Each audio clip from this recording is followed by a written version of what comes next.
যে মৃত্যু তো অবধারিত, আবার যেই কোনো সময় আসতে পারে। সুস্থ বইলা যে মৃত্যু আসবে না এমন না, মরতে কিন্তু সময় লাগে না, ঠিক না? আবার মৃত্যু আসতেও সময় লাগে না, ঠিক না? কত অসুস্থ মানুষই তো বাজারে ঘুরা বেড়াইতেছে, আবার দেখা গেল কত সুস্থ মানুষই তো চোখের সামনে চলে গেল।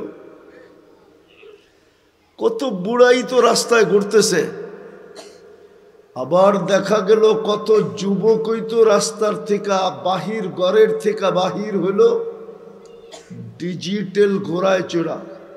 ডিজিটাল ঘোড়া চিনেন কি? মোটর সাইকেল হলো ডিজিটাল ঘোড়া। অ্যানালগ ঘোড়া 60-70 মাইল ব্যাগে চলতো, আর ডিজিটালটা 150-200 মাইল ব্যাগে চলে, ঠিক না? কত যুবকই তো গাজীপুরে পাওয়া যাবে ডিজিটাল ঘোড়ায় বাহির হলো, বিকালে লাশ হয়ে ফিরে আসলো, 2-1 ঘন্টা পরেই লাশ হয়ে ফিরে আসলো, 10 মিনিট পরেই লাশ হয়ে ফিরে আসলো। তো মৌত দেখতে দেখতে, শুনতে শুনতে, জানাজা পড়তে পড়তে, দাফন করতে করতে আমরা অভ্যস্ত। আমাদের জন্য মৃত্যু অবধারিত, এটাও সত্য। কার কখন আসবে কেউ জানে না, কার কখন আসবে কেউ জানে না। এমনও হইতে পারে কাল সকালে এই এলাকার কেউ সূর্য উঠতে দেখবে না, এরকম এলাকা দুনিয়াতে আছে।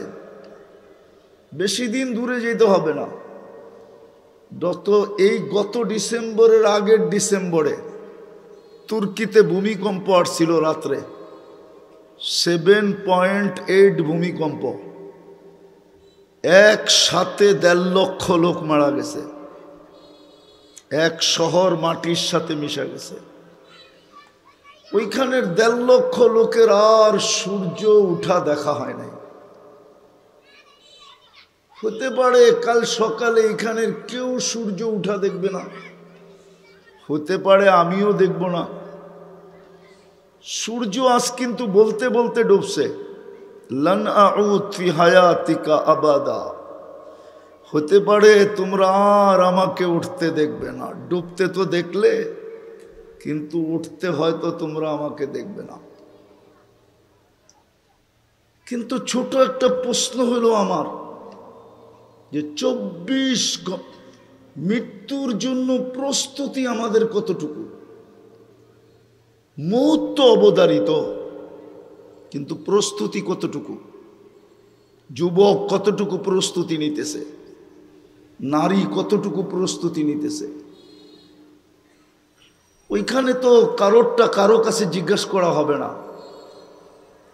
লা তাজিরু ওয়াজিরাতুন বিজরা উখরা। একজনের পরিচয় দিয়ে তো আরেকজনের চলবে না। দুনিয়া তো চলে, দলের পরিচয় দিয়ে চলে, ব্যক্তির পরিচয় দিয়ে চলে, বংশের পরিচয় দিয়ে চলে, পদবীর পরিচয় দিয়ে চলে, পেশার পরিচয় দিয়ে চলে। এইখানে বেশিরভাগ মানুষেরই পেশার কার্ড হবে লোকে। চাকরিজীবী যারা, প্রত্যেক গার্মেন্টসের আলাদা আলাদা কার্ড থাকে, ঠিক না? কবরে তো কোনো পরিচয় দিয়ে চলবে না। যদি চলতো তাহলে আবু তালেবেরই চলতো। মাগরিবের পরের থেকে হুজুরদের কাছে শুনলেন না, আল্লাহর নবীর মর্যাদা, শান, মান। আবু তালেব তো ওনারই বাতিজা, একই তো রক্ত, দুইজনের শিরায় উপশিরায় দৌড়াইতেছে। 44 বৎসর মুহাম্মদুর রাসূলুল্লাহকে লালন পালন করছেন। কত? 4 দশক, আরো 4, 44 বৎসর লালন পালন করছেন। নিজের হাতে কবরে নামাইছেন, অথচ ওনার হাতের ছোঁয়া পাইলে যেই জিনিসের উপরে হাতের ছোঁয়া লাগছে ওই জিনিস নিজে বলতেছে আমি ধন্য। পিঠের ছোঁয়া লাগছে খেজুর গাছে, যেটাতে জুমায় পিঠ লাগায় খুতবা দিতেন। মেম্বর তখনও তৈরি হয় নাই। যেদিন মেম্বর তৈরি হয়েছেন মেম্বরে পা রাখতে দেরি, খেজুর গাছ বাচ্চার মতো কাঁদতে দেরি করে নাই। শুধু আল্লাহ রসুল শোনেন না, পুরো মসজিদ শুনছে, কিন্তু খুঁজা পাইতেছিলেন না কাদেকে। ভালোভাবে লক্ষ্য করার পরে দেখা গেছে খেজুর গাছ থেকে কান্না আসতেছে। আল্লাহ রসুল নাইমা যায় সান্ত্বনা দিছেন, সান্ত্বনা দিছেন, তোমাকে জান্নাতে নিয়ে যাব, তুমি খেজুর দিবে আমি খাবো, তোমাকে পায়ের নিচে রেখা দিতেছি, তোমার উপর দিয়া পা দিয়া মেম্বরে উঠবো। তারপরে শান্ত হয়েছে। যার পিঠের ছোঁয়া লাগলে এরকম হয়, হাতের ছোঁয়া লাগলে কিরকম হয়? হাতের ছোঁয়া লাগছে আনাস ইবনে মালিক রাদিয়াল্লাহু তাআলা আনহুর দস্তরখানে। হায়, আজকে তো আমরা রসুলের ছোঁয়াই লাগাইতে চাই না। যার শরীরের ছোঁয়া লাগলে, যার ইশারা ইঙ্গিত পাইলে ভাগ্য খোলে, ইঙ্গিত। আজকে তো যুবকরা তার আদর্শে চুল কাটতে চায় না। মেয়েরা চুল নিয়ে ট্রোল করে, ট্রোল ব্যঙ্গ করে যুবকদের চুল নিয়া। এক যুবকও বলতে পারবে না যে চুল কাটা থেকে মেয়েরা ওকে প্রেমপত্র পাঠাইছে, I.U পাঠাইছে আজ পর্যন্ত। বরং চুল দেখা কয় কাউয়া কাটিং কই পেলি,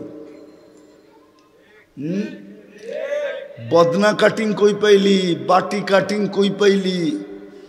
10-15টা তো নামই আছে চুলের কাটিংয়ের, খালি মেয়েরা নাম দিছে। তো বুঝাইতেছিলাম, যার হাতের ছোঁয়া পাইলে দুনিয়ার আগুন সুতা পর্যন্ত জ্বালাইতে পারে না, ওই রসুল নিজের হাতে চাচাকে কবরে নামাইছেন। নামায় শুধু চোখের পানি ছেড়ে দিয়ে বলছেন, আম্মি মা তারাক্তালি সাবিলা, চাচা আমার জন্য কোনো সুযোগ রাখলেন না, আমি যে আপনার জন্য কিছু করব এই সুযোগটাই তো রাখলেন না আপনি। সর্বশেষ পরীক্ষা করে দেখছেন, চেষ্টা করে দেখছেন যে শেষ দোয়া করে দেখি। হাত উঠাইতে দেরি, জিবরিল আলাইহিস সালাম আয়াত নিয়ে আসতে দেরি করেন নাই। মা কানা লিন-নাবিয়্যি ওয়াল্লাযীনা আমানু আইয়াস্তাগফিরু লিল মুশরিকিন, আইয়াস্তাগফিরু লিল মুশরিকিনা ওয়ালাউ কানু উলু কুরবা। নবীজি, বন্ধু আপনার জন্য শোভা পায় না, মুশরিকের জন্য কেন হাত তুললেন? তো মৃত্যু অবধারিত, আমাদের প্রস্তুতি কতটুকু? বলবেন প্রস্তুতির দরকারটা কি? কেন 24 ঘন্টা আপনি কারটা বুক করেন? বলেন সুস্থতা কার? সুস্থতা যদি না দিতেন আপনি ফ্যাক্টরিতে কাজ করতেন কি করে? মাসের শেষে যা পান এটা গণতেন কি করে? সুস্থতা যদি না দিতেন, সুস্থতা যদি না দিতেন তো আপনি মাসের পরে পরিশ্রম করতেন কি দিয়া? সুস্থতা যদি ডেলি সকালে কিনতে হইতো, বাজার থেকে, কোম্পানির থেকে, ফ্যাক্টরির থেকে বা কোনো জায়গার থেকে যদি সুস্থতা নিতে হইতো, তাহলে ডেলি কয় টাকা বিল দিতে হইতো? আরে বলেন না, কয় টাকা বিল দিতে হইতো? আমি কথাকে গুছিয়ে শেষ করতেছি, বেশি লম্বা করার সুযোগ আমার কাছে নাই। 2-4-10 মিনিটই শেষ করে দিব। প্রস্তুতির প্রয়োজন এই জন্য যে আপনি সারাদিন কাঠটা ভোগ করেন, অস্তিত্ব বাদ দিলাম, কাঠটা ভোগ করেন? কতটুকু ভোগ করেন? পানির দামে যদি অক্সিজেন কিনতে হতো না 1 লিটার 35 টাকা, তাইলে ডেলি 16,500 টাকা অক্সিজেনের বিল দিতে হতো। আর সরকারের মতো যদি কার্ড সিস্টেম আল্লাহ করতেন, যে কার্ডে টাকা আছে তো বিদ্যুৎ চলমান, কার্ডে টাকা নাই বিদ্যুৎ অফ, আল্লাহ যদি ওই সিস্টেম করে দিতেন যে অক্সিজেনের কার্ডে টাকা থাকলে অক্সিজেন চলবে, নাইলে চলবে না, তাইলে দেখা যেত গাজীপুরের লক্ষ মানুষ ডেলি রাস্তায় শুয়ে আছে। বড় বড় লোক পর্যন্ত শুয়ে থাকতো, যাই ঝামেলার কারণে টাকা ভরতে পারে না, ব্যস্ততার কারণে। বাস টাকা শেষ, জায়গাটা জায়গায় শুয়ে পড়ছে, অক্সিজেন নাই। তো যেটা বুঝাইতেছিলাম, মৃত্যু অবধারিত, কিন্তু প্রশ্ন হইল প্রস্তুতি কতটুকু? কোনো পরিচয় তো এখানে চলবে না, এটাও প্রমাণ করলাম। আপনি বলবেন প্রস্তুতি নিতে হবে কেন? সারাদিন বুক করবেন আল্লাহটা। আফাহাসিবতুম আন্নামা খালাকনাকুম আবাস ওয়া আন্নাকুম ইলাইনা লা তুরজাউন। আল্লাহ বলে সব তুমি অনর্থক সৃষ্টি, তোমার পিছে অনর্থক ব্যয়। প্রযুক্তির সাথে যদি মিলানো হয় তাইলে ডেলি কোটি টাকা বিল আসবে, কোটি টাকা।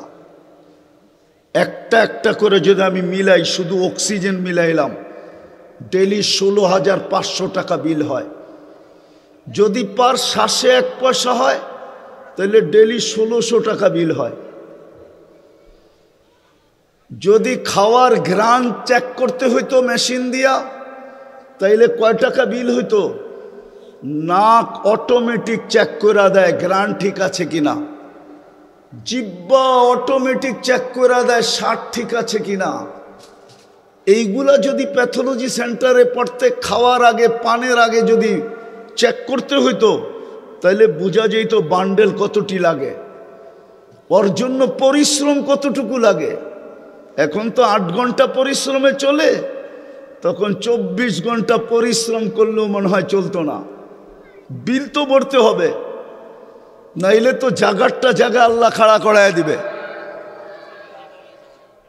জাগারটা জায়গায় অফ করায় দিবে। আল্লাহ অফ করাইতে পারে যে 1 ফোঁটা পানির থেকে মানুষ বানাইতে পারে। পাওয়ার পরেও যদি নাকি মানুষ, পাওয়ার পরে মানুষ যদিও নাকি অকৃতজ্ঞ হয়ে যায়, মানুষের স্বভাব পাওয়ার পরে অকৃতজ্ঞ হয়ে যায়। কোরআনও বলে কুতিলাল ইনসানু মা আকফারা, মানুষ পাওয়ার পরে অকৃতজ্ঞ হলি কি করা? মানুষ পাওয়ার পরে অকৃতজ্ঞ হয়ে যায়। পাওয়ার আগে খুব আল্লাহ আল্লাহ করে, পাইতে দেরি আল্লাহ বলতে দেরি করে না, ঠিক না? জাগার উপরে পোল্ট্রি, পোল্ট্রি বুঝেন, আবার পোল্ট্রি মুরগি বুঝেন না, ডাকায়া শব্দ। জাগার উপরে কাল্টি, জাগার উপরে পোল্ট্রি মারে।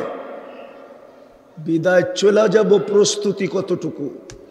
সারাদিন বুক করি আল্লাহটা। প্রস্তুতি নেওয়ার জন্যই আপনাকে মুসলমানের ঘরে জন্ম।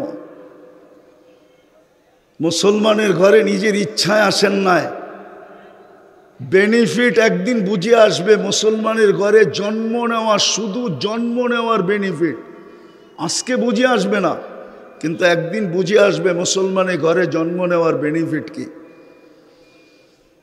এই জন্যই উম্মতে মুহাম্মাদি কম পরিশ্রম, কম সময়, কম পরিশ্রমে কম সময়ে আপনি যেন প্রস্তুতি নিতে পারেন। এই জন্যই শ্রেণী ভেদ। গরিবের জন্য প্রস্তুতি যেইভাবে, ধনীর জন্য প্রস্তুতি এইভাবে না। নারীর জন্য প্রস্তুতি যেইভাবে, পুরুষের জন্য প্রস্তুতি ওইভাবে না। যুবকের জন্য প্রস্তুতি যেইভাবে, বৃদ্ধের জন্য প্রস্তুতি এইভাবে না। সবলের জন্য প্রস্তুতি যেইভাবে, দুর্বলের জন্য প্রস্তুতি এইভাবে না। সুস্থ ব্যক্তির জন্য প্রস্তুতি যেইভাবে, অসুস্থ ব্যক্তির জন্য প্রস্তুতি ওইভাবে না।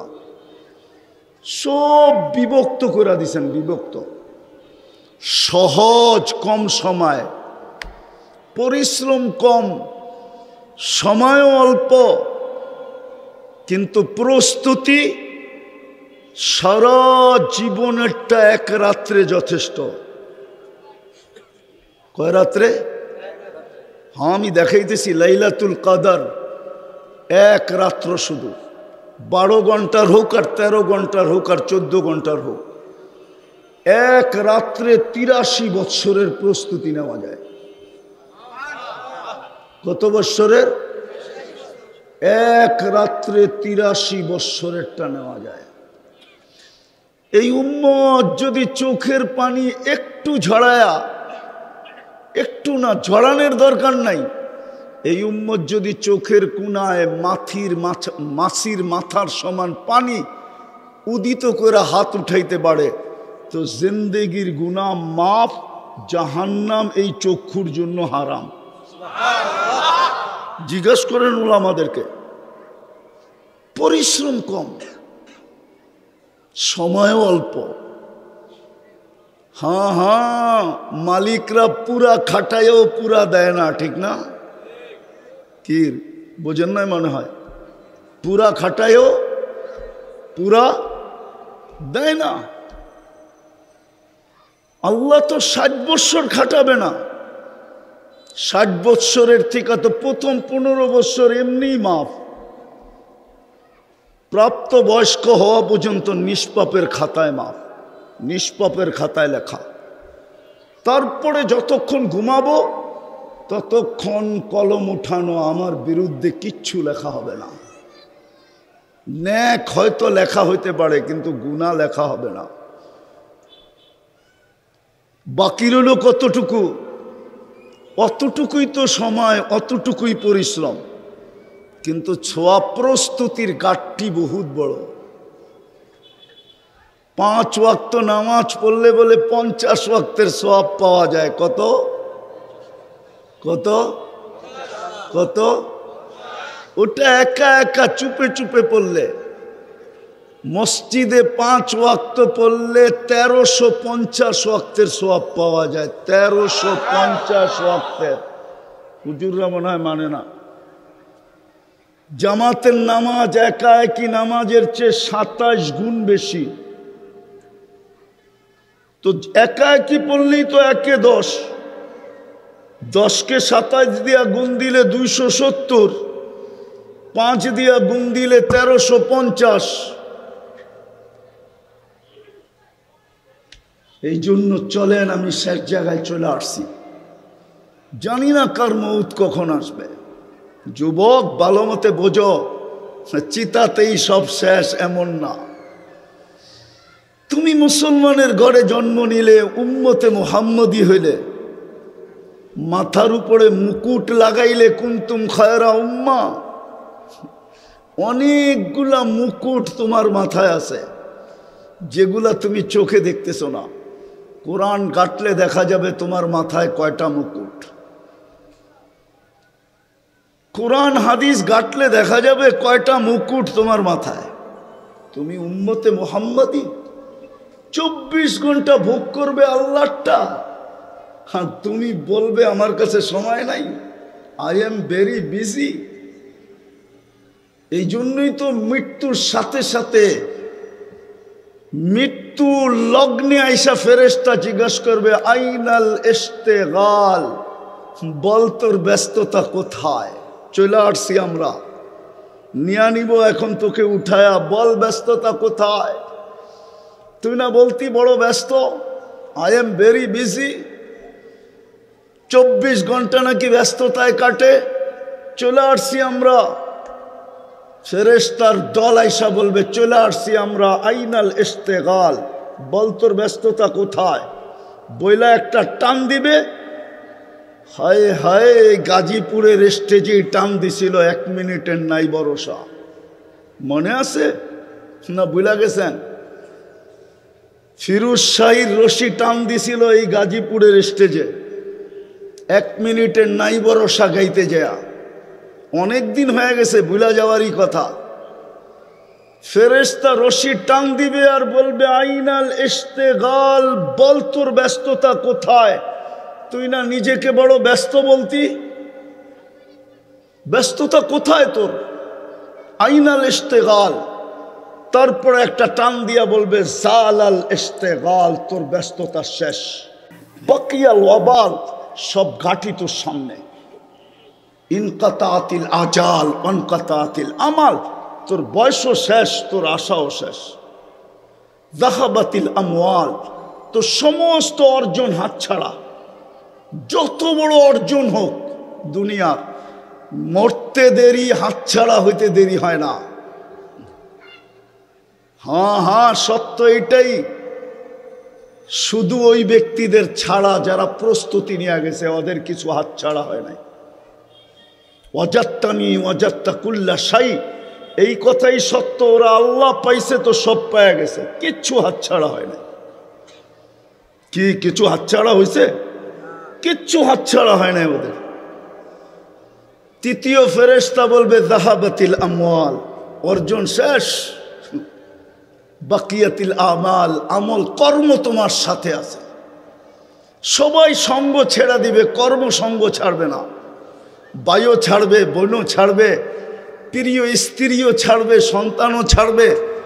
সবাই সঙ্গ ছেড়ে দিবে।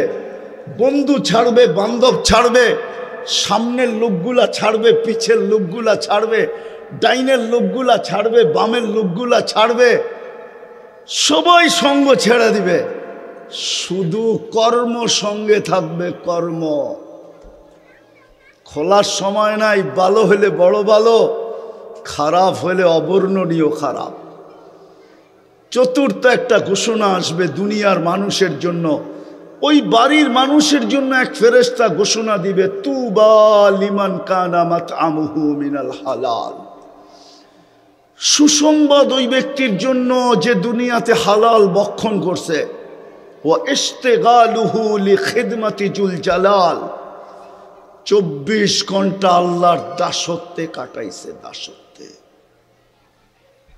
চলেন, অল্প সময়, পরিশ্রম অল্প, সওয়াবের গাঠটি বড়, প্রস্তুতি নেওয়া বড় সহজ।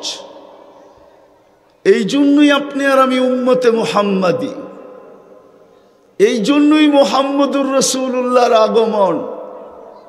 নাইলে মানুষ যত বড় ব্যক্তিত্ব হয় না, যত বড় ব্যক্তিত্ব হয় দুনিয়াতে, সর্ব জায়গায় ওর বিচরণ হয় না, সব জিনিসও খাইতে পারে না।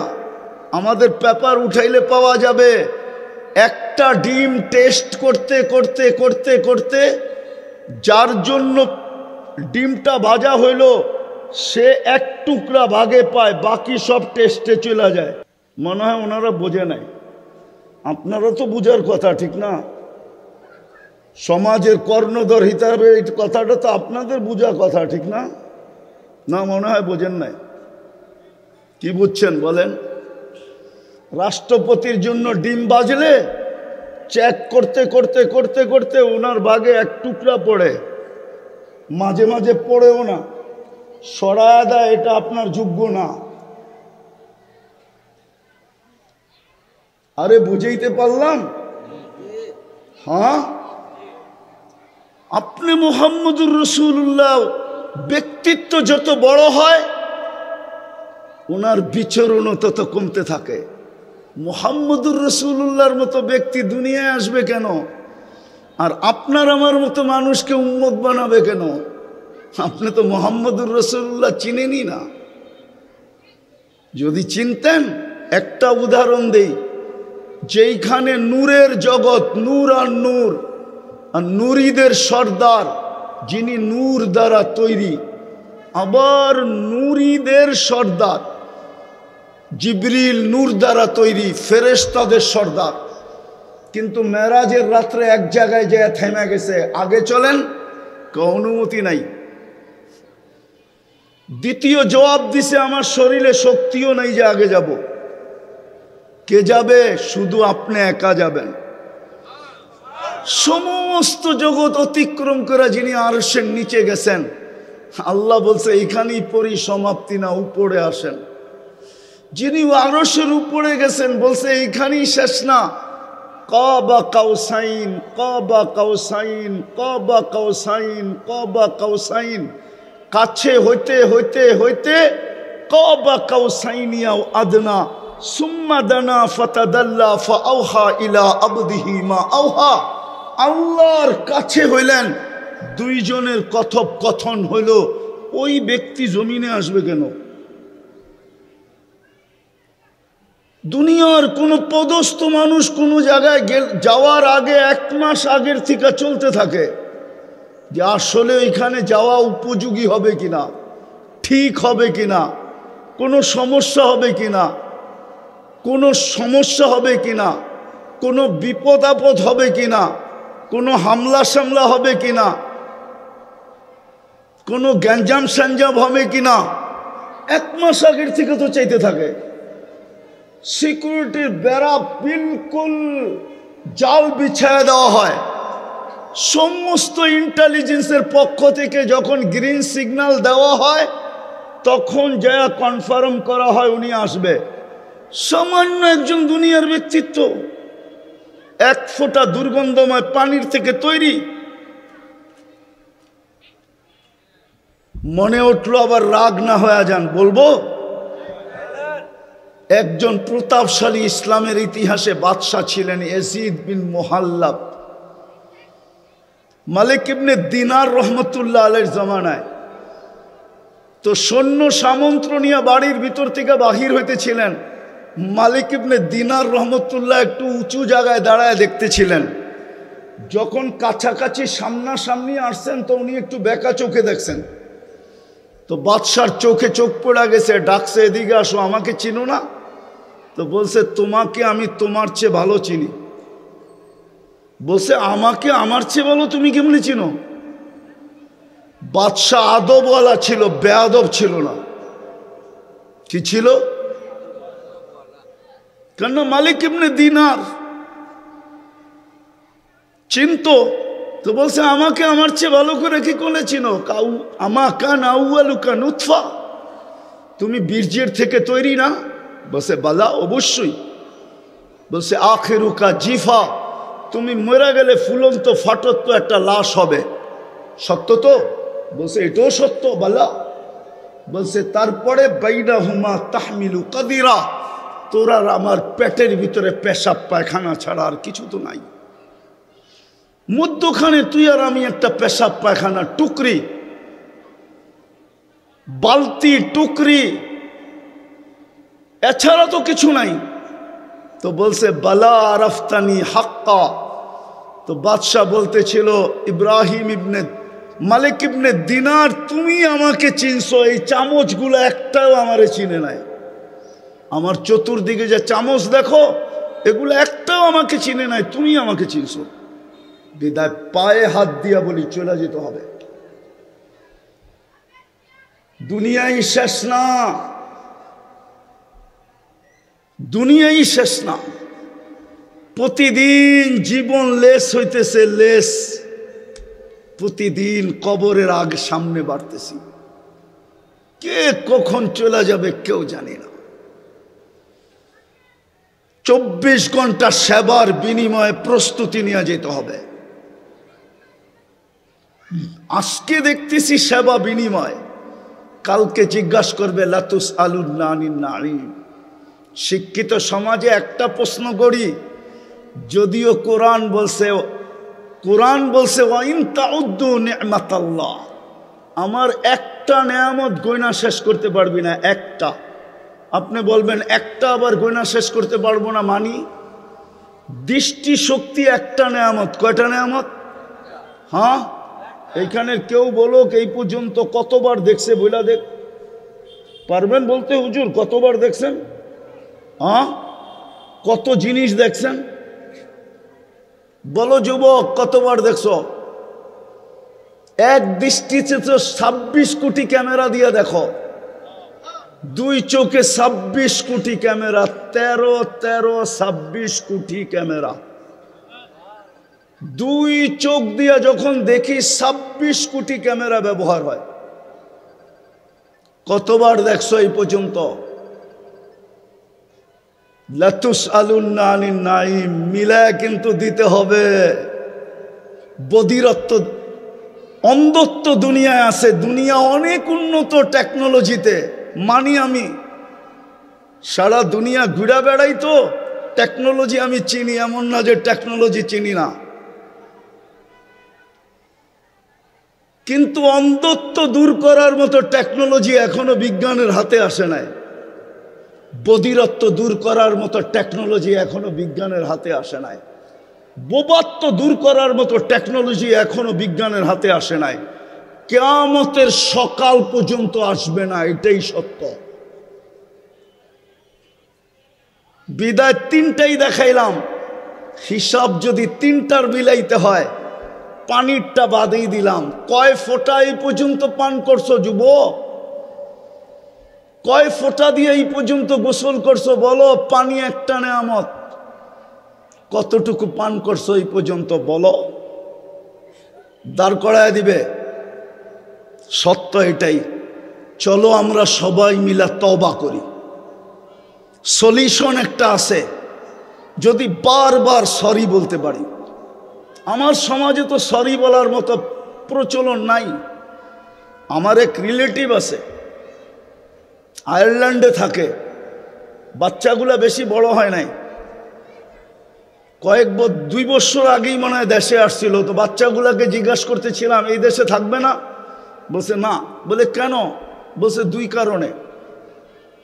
তো জিজ্ঞাসা করলাম 2টা কারণ কি? কয় তোমরা সরি বলো না। তোমরা সরি বলো না, ভুল করো কিন্তু সরি বলো না। আর দ্বিতীয় হলো তোমরা সবাই দমকায় কথা বলো। আমাদের সমাজে দেখেন বাপ সন্তানকে দমকায় অর্ডার দেয়, যা করায় ইজ্জতের সাথে বলে না, সম্মানের সাথে বলে না।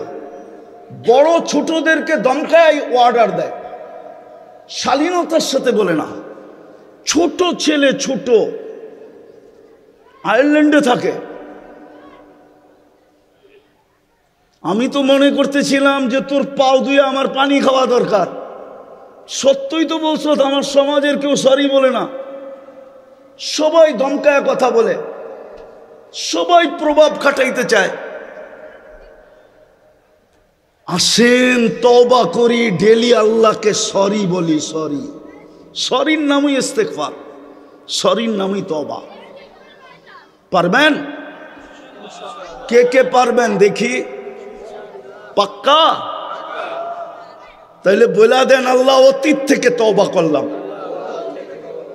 আর একটা কাজ করে, এর চেয়ে বড় অপরাধ কিচ্ছু না।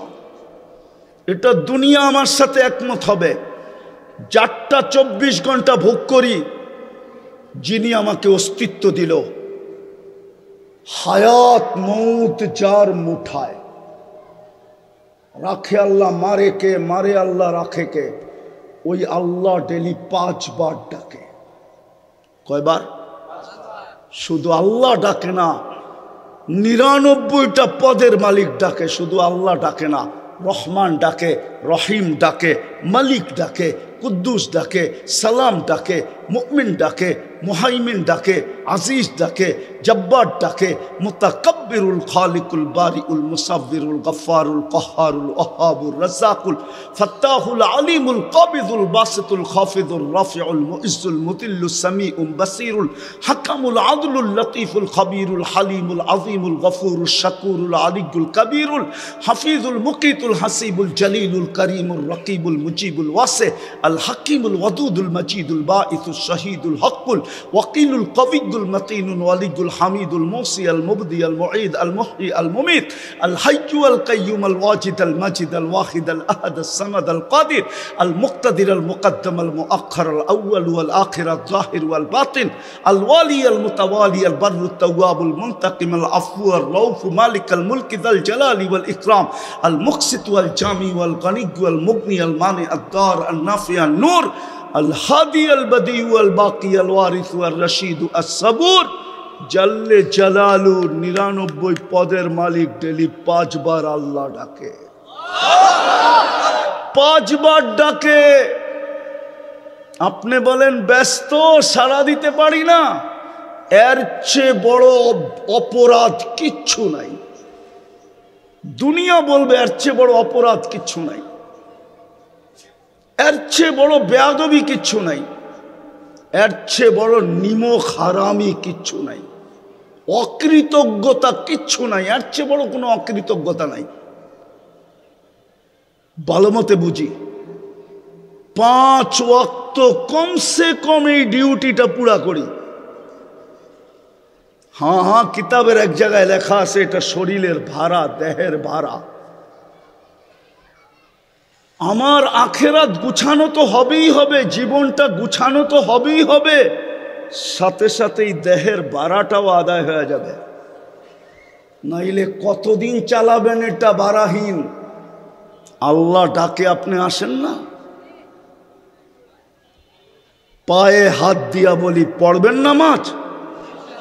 কে কে পড়বেন যে আজকের থেকে ছাড়বো না? আল্লাহ আমাদেরকে আমল করার তৌফিক দান করেন। ওমা আলাইনা ইল্লাল বালাগ। কেউ উঠাউঠি করবো না।